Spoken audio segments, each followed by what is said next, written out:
Hey guys, Thomas Pendergraft here, wanting to share with you a spiritual insight that I had from a question that I've had since my childhood. And that is, where did God come from? I remember in my youth, I'd go to my preacher with this list of questions that had to do with, where do I go when I die? What is heaven like? What's it look like? Why do I want to go there? And this was one of the questions on that list. He would send me on my way and say, oh, you're too young to worry about that. Let us adults figure that out. I'd go to my mom and I was flipping mad. And I'd be like, Mom, you're not too young. If you don't know the answer to these questions, you go to him and come back to me and I want to know the answer to these questions. And she'd come back to me and she'd say, Thomas, some things are just mysteries that we have to take by faith. There are no answers to these questions. And that made me even more mad. I always wanted to know the answer to these questions, that if there be a God, why would not he let us know what his plan is and how things are, or how things are going to go, or what this afterlife even is, or how creation or the beginning even started? There was an answer like, there's no beginning and there's no end. Now, I believe that the end might go forever and ever and ever into eternities for eons and eons and eons. But there has to be a beginning. Creation had to start somewhere. Where in the world did it start? Now, I'm going to break this down for you, and I'm going to break it down in the easiest possible way for how I came to understand it, for how I can share it with you, so you can grasp and have that same understanding, and that you'll be able to answer to your children, this is where the beginning started, and this is where God came from. Now, we read in the scriptures that in the beginning, that the earth, it didn't even exist. That all things existed in space as unorganized intelligences. And I've thought a lot about this. If things were just unorganized, then all things just were in these little particles of degrees of elements that can't be seen to the naked eye. Therefore, God created this world and he organized the intelligences that created matter. Now, we know that all things that exist are matter. The wall, the counters, I, myself, the floor, rock, dirt, glass, metal, all things are matter. And if God organized these intelligences that existed in the universe to come up with so many variables of degrees of differences of matter, then what is the difference between one cell of matter to another cell? And that's two variables. One, the number of intelligences that are in that very cell of matter, and two, the degree of intelligences that are also in that cell of matter. So one, we have quantity of intelligences in that cell, and second, we have the degree of intelligences that those intelligences even are, which will be able to define what all cells, what all degrees of matter really are. Now, there's two degrees of matter. There's living cells and there's non-living cells. So I would say that the non-living cells have a lesser degree of intelligence in those cells of matter, and they have a wide range of variables of how many intelligences are in that cell to create that. And then once you have a cell that we can define as matter, like attracts like. It would attract to other like cells of matter and other like cells until it came together and took its form, and we have a rock, or we have a earth, or we have a universe, or we have, hey, here I am, hi. We have Thomas Pendergraft.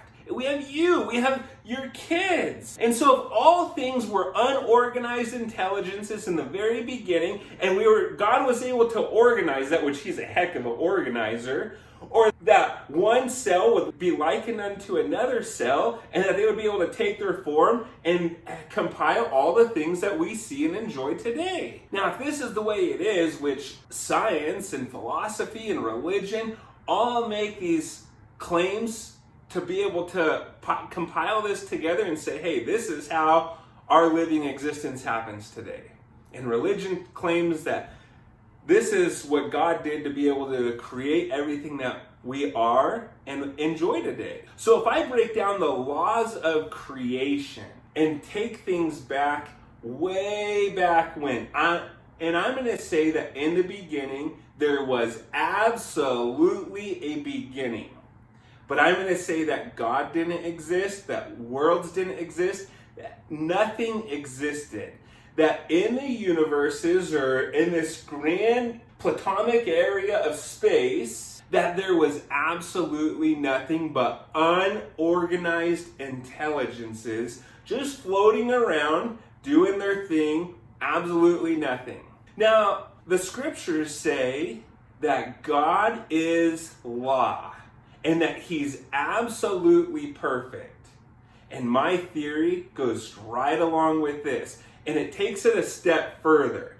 It says that he is law because he was created of law. Therefore, he can't break the law because he's in his perfect creation and he cannot violate that perfection. Now, when I say that he is law because he's created of law, that really brings religion and science together, bridging the gap between who is who. Maybe they're one and the same. If all things in the beginning were just floating in space as unorganized intelligences, and the laws of creation define that like intelligence attracts to like intelligence, which we see through all philosophies of this world, then I will proclaim to you that God was the most intelligent of all intelligences, which we see all the variables just looking from one person to another, let alone what all matter really is.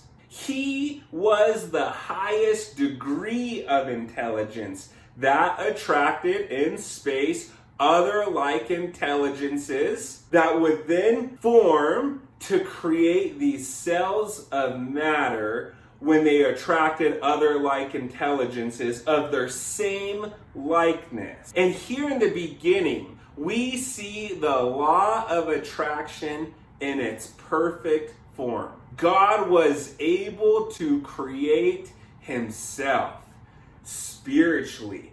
He was able to go through a growing process, to go from unorganized intelligence to organized intelligence, to go from the spiritual realm into creating physical realms. And there he likened himself and said, I want all cells of intelligence to organize how I've organized. He wanted all things to become like he is. Perfect law, reaching the highest degree of what we're in this process of life, evolving into our best degree to become our best creation of whatever cells of intelligence that we are, to perfect those cells into our progression. Regardless whether religion and science and philosophy all have their variances of things that they can't agree on, I'm actually proclaiming that they're all one and the same, and they're doing the best they can, providing you with the best answers they can, but leaving these snowflake holes of assumption of, I don't know what that is. It's just a mystery. We don't know where beginning started. We don't know what happens, all the details of after this life. We are able to assume these things or put certain philosophies together to correlate some type of drawing of, if you want to answer, this is how it's going to go. And that's all I'm really doing here, is saying, in the beginning, where did the beginning start? And I'm exercising all of these different realms for them to make sense into my mind. But if God wanted us to become like him, all he is a organizer, to organize all these cells of intelligences in varying degrees of intelligence and in quantity to make us what we are. You see, no wonder the scriptures say, "Thou shalt not judge." Or when it talks about judging, it says, "So shall you be judged." Because we're so different. Our degrees of every bit of intelligence inside of ourselves cannot be compared to another living creature. In living cells of matter, we have variables such as trees, grass, animals, and then we have the human species, which ranges in a wide variety, that we would only be judged according to ourselves for that which we are. One variable, a degree of intelligence, judged only for that of which we are. Not to another person, not to somebody else's perfect, not to somebody else's level of degree of who they are, or one person got 1 talent and one person got 5 talent, or this person got 1 gift and this person got 1,000 gifts.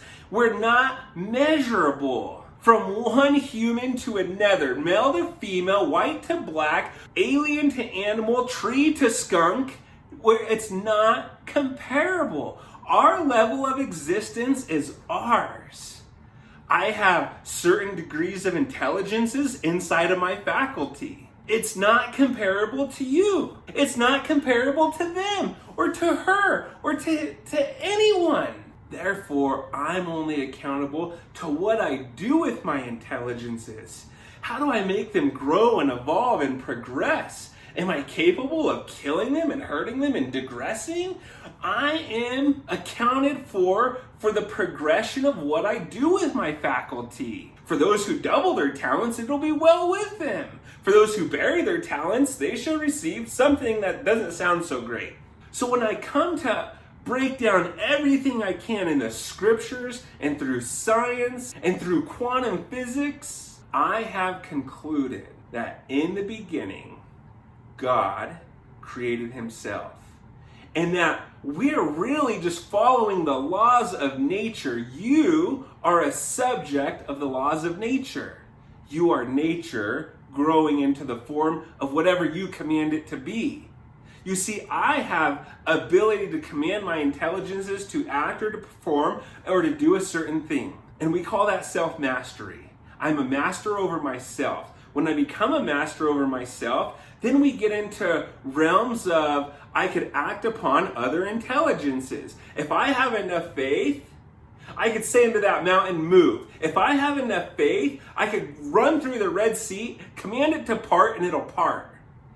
If I have enough faith, if I'm a master over myself, my faculty, my intelligences will start acting upon other intelligences. And then we have miracles and blessings such as, because of my master degree that I have conducted them to be in, I can now touch someone and they could be whole. You see, if Jesus Christ really was perfect, and I mean absolutely perfect, then when he touched someone, he had the ability for his intelligences to act upon such obedience that they would say, obey.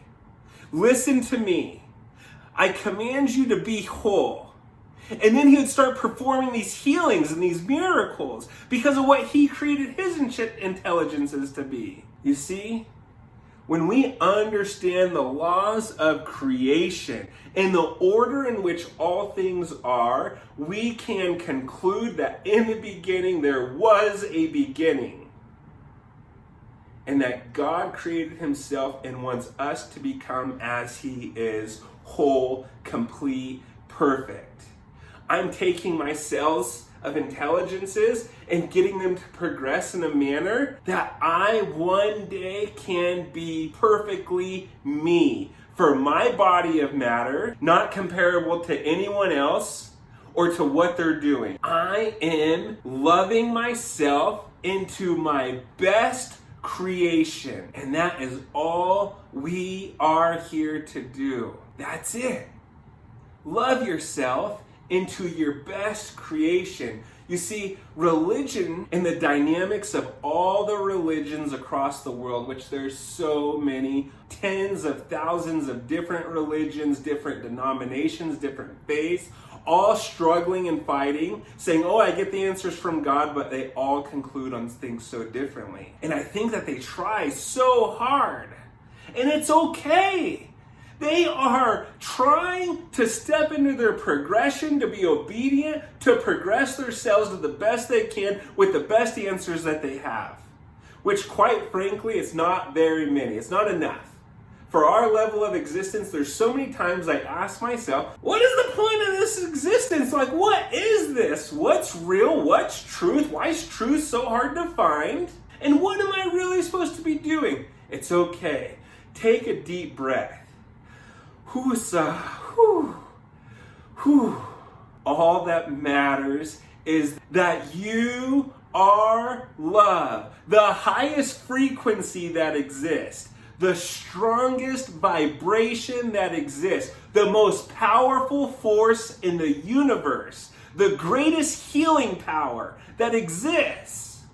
And really what scriptures define that God is. You don't have to have all the answers. But it does help us along when things make more rational sense to whatever faculties are inside of this mind to say, oh, okay, I can take that step. I can take that step of progression. I'll do this. That's for my betterment. Because all that really matters is that I keep moving forward, upward, becoming my best self.